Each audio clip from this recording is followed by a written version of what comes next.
Nicola Sturgeon's Scottish independence dream was brutally dismantled by Labour leader Sir Keir Starmer, who insisted the party will campaign to stop her second referendum bid. Nicola Sturgeon announced earlier this month that a draft bill setting out the proposed terms, timing and question for another independence vote would be introduced before May's Holyrood election. But Sir Keir Starmer said Labour will campaign in Scotland ahead of the 2021 Scottish parliamentary elections on the basis the party does not want a second independence referendum.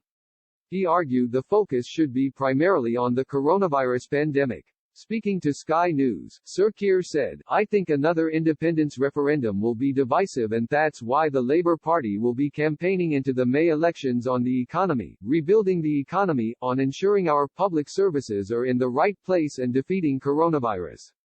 I am frustrated in a sense that in the middle of a pandemic we've got the SNP talking about independence, we've got the Tory party talking about Brexit when, in my view, they should be focusing on pulling together to defeat the virus. One of the things I think will take many people by surprise is that there hasn't been a Cobra meeting for months." Asked whether there should be a second independence referendum if the SNP win a majority in May, he said, "The Labour Party will be campaigning into May on the basis that what we don't want is another divisive referendum. It comes as fewer than a third of Scots believe an independence referendum should be a priority for the Scottish government, according to a new poll. It followed a series of polls suggesting a majority of Scots are now in favour of breaking with the Union.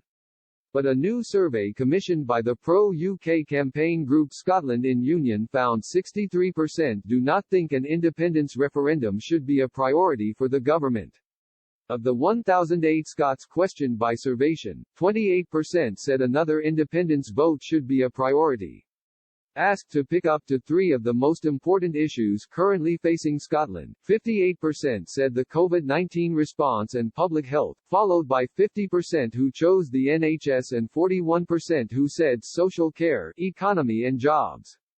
Constitutional affairs and independence was prioritized by 11% of people, ranking it 10th out of the 16 options, behind other issues such as housing, immigration, education and the environment, but ahead of crime and policing, family life and childcare, and transport. Among SNP voters in the 2019 general election, 35% said a second independence referendum is not a priority, while 18% ranked constitutional affairs and independence as a top priority for Scotland.